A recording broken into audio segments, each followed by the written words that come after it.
Hi hello ನಮಸ್ಕಾರ. ನಾನು ನಿಮ್ಮ ಪವನ್ ಕೆ ಲಕ್ಷ್ಮೀಕಾಂತ್ ಮಾತಾಡ್ತಾ ಇರೋದು.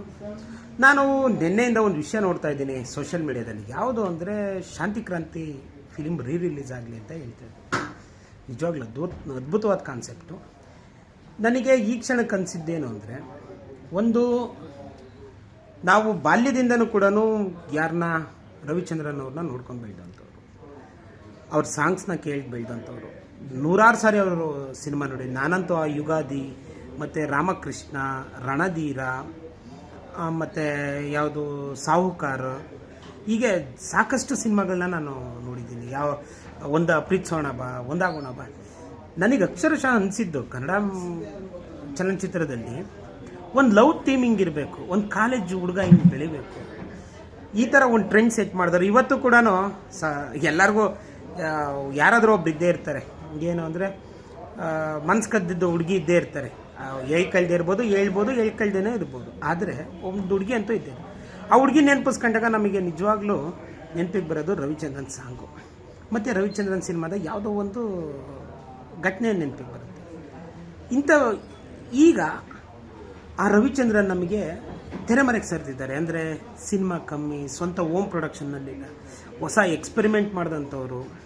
ಅವರ ಟೈಟ್ಲ್ ಕಾರ್ಡ್ಗಳಿದಾವಲ್ಲ, ಆ ಸಿನಿಮಾ ಟೈಟ್ಲ್ ಕಾರ್ಡ್ ಆಗಿರ್ಬೋದು, ಅಥವಾ ನಾಯಕ, ಪ್ರೊಡ್ಯೂಸರು, ನಿರ್ದೇಶಕ, ಸಂಗೀತ ನಿರ್ದೇಶಕ, ಇವರವೆಲ್ಲ ಒಂದು ಟೈಟ್ಲ್ ಕಾರ್ಡ್ ಕೊಡ್ತಿದ್ರಲ್ಲ, ಆ ಎಕ್ಸ್ಪೆರಿಮೆಂಟೇ ಒಂಥರ.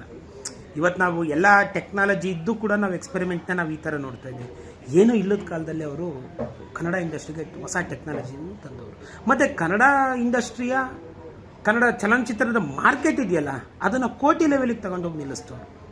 ಈಶ್ವರಿ ಪ್ರೊಡಕ್ಷನ್ ಅಂತದ್ದು, ಅವ್ರ ತಂದೆ ವೀರಸ್ವಾಮಿ ಅವರು, ಸಂಪತ್ತಿಗೆ ಸವಾಲು, ನಾಗರಾವು, ಹಬ್ಬಬ್ಬ ಎಂಥ ಹಿಟ್ಟು ಸಿನಿಮಾಗಳನ್ನ ಕೊಟ್ಟಂಥವ್ರು. ಅಂಥವರು ಇವತ್ತು ತೆರೆಮರೆಗೆ ಸರಿದಿರೋದು ಒಂದು ಬೇಜಾರು.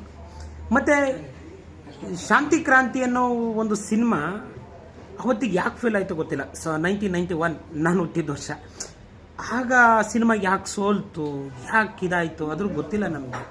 ಆದರೆ ಇವತ್ತು ಆ ಶಾಂತಿ ಕ್ರಾಂತಿ ಅನ್ನೋ ಒಂದು ಸಿನಿಮಾ ರಿಲೀಸ್ ಆಗೋ ಮುಖಾಂತರ ನಮಗೊಂದು ಹೊಸ ಇಂಡಸ್ಟ್ರಿಗೆ ಒಂದು ಹೊಸ ಇದೆ. ನಾನು 2 ಪಾಯಿಂಟ್ ಆಫ್ ವ್ಯೂಯಿಂದ ಹೇಳ್ತಾ ಇದ್ದೀನಿ. ಒಂದು ಯೋಚನೆ ಮಾಡ್ತಾ ಇರೋದು, ಒಂದು ಪಾಯಿಂಟು, ಫಸ್ಟು ಕನ್ನಡ ಇಂಡಸ್ಟ್ರಿಗೆ ಇವರು ಯಾರೋ ರವಿಚಂದ್ರನ್ ಅವರು ವಾಪಸ್ ಸಿಗ್ತಾರೆ ಅನ್ನೋದು ಒಂದು ಪಾಯಿಂಟು.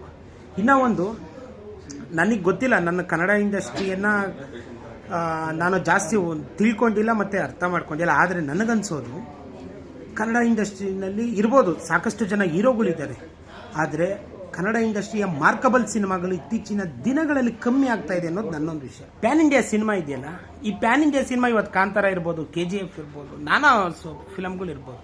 ಬಟ್ ಇದಕ್ಕಿನ್ನು ಮುಂಚೆ ಶಾಂತಿ ಕ್ರಾಂತಿ ಅನ್ನೋ ಒಂದು ಸಿನಿಮಾ ಪ್ಯಾನ್ ಇಂಡಿಯಾ ಲೆವೆಲ್ಗೆ, ಅಂದರೆ ಹಿಂದಿ, ತಮಿಳ್, ತೆಲುಗು, ಕನ್ನಡದಲ್ಲಿ ಮಾಡೋಕೊಟ್ಟಿದ್ದೊಂದು ಧೀರ, ನಿಜವಾದ ಧೀರ, ರಣಧೀರ ರವಿಚಂದ್ರನ್ ಅವರು. ಗೊತ್ತಿಲ್ಲ ಅವರೇನೋ ಎಕನಾಮಿಕಲಿ ಸ್ಟ್ರಗಲಲ್ಲಿದ್ದಾರೆ ಅಂತ ಹೇಳ್ತಾರೆ. ಬಟ್ ಏನೇ ಇರ್ಬೋದು, ಬಟ್ ರಣಧೀರ ಕನ್ನಡಕ್ಕೆ ಬೇಕು. ರಣಧೀರ ಸಿನಿಮಾ ಮತ್ತೆ ಬರಬೇಕು. ಹಾಗಾಗಿ ಅವ್ರಿಗೊಂದು ಬೂಸ್ಟಪ್ ಆಗೋದು ಶಾಂತಿ ಕ್ರಾಂತಿ ರಿಲೀಸ್. ಹೌದಪ್ಪ, ಶಾಂತಿ ಕ್ರಾಂತಿ ರಿಲೀಸ್ ಆಗೋದಕ್ಕೆ ಸಾಕಷ್ಟು ಖರ್ಚಾಗುತ್ತೆ. ಅದರಿಂದ ನೀನು ಮಾಡಿದ್ದಕ್ಕೂ ಏನಪ್ಪ ಸಂಬಂಧ ಅಂದರೆ, ವಿಷಯ ನನಗೆ ಅರ್ಥ ಆಗಿತ್ತು. ಶಾಂತಿ ಕ್ರಾಂತಿ ಅನ್ನೋದು ಮತ್ತೆ ಅವತ್ತಿಗೆ ಓಡಿಲ್ಲದೆ ಇರ್ಬೋದು ಸಿನಿಮಾ, ಇವತ್ತು ಮತ್ತೆ ಓಡಿದ್ರೆ ರವಿಚಂದ್ರನ್ಗೆ ಒಂದು ಹಂತಕ್ಕೆ ಮೆಂಟಲಿ ಮತ್ತು ಒಂದು ಆತ್ಮವಿಶ್ವಾಸ ಮಾಡುತ್ತೆ. ಇನ್ನೂ ಒಂದು ಪಾಯಿಂಟು, ಮತ್ತು ಅವರು ಎಕನಾಮಿಕಲಿ ಏನು ವೀಕ್ ಆಗಿದ್ದಾರಲ್ಲ, ಅವ್ರಿಗೆ ಅವ್ರದ್ದು ಸ್ಟ್ರೆಂತ್ ಕೊಡುತ್ತೆ. ನಾನು ಇವತ್ತು ಬರೀ ವಿಡಿಯೋ ಮಾಡಿ ಸುಮ್ಮನೆ ಆಗ್ತಾ ಇಲ್ಲ. ಶಾಂತಿ ಕ್ರಾಂತಿ ರಿಲೀಸ್ ಆದರೆ ನಾನು ಖಂಡಿತ 5 ಟಿಕೆಟನ್ನು ತಗೊಂಡು ರವಿಚಂದ್ರನ್ಗೆ ನನ್ನ ದುಡ್ಡು ಹೋಗಬೇಕು. ರವಿಚಂದ್ರನ್ ಮತ್ತೆ ಕದರಾಗಿ ಬರಬೇಕು. ರವಿಚಂದ್ರನ್ ಸಾಂಗ್ ಮತ್ತೆ ನಾವು ಕೇಳಬೇಕು. ರವಿಚಂದ್ರನ್ ಸಿನಿಮಾ ನಾವು ಮತ್ತೆ ನೋಡಬೇಕು. ಇದು ನನ್ನ ಕಾನ್ಸೆಪ್ಟು. ಇಷ್ಟ ಆಗಿದ್ರೆ ದಯವಿಟ್ಟು ಲೈಕ್ ಮಾಡಿ, ಶೇರ್ ಮಾಡಿ, ಕಮೆಂಟ್ ಮಾಡಿ.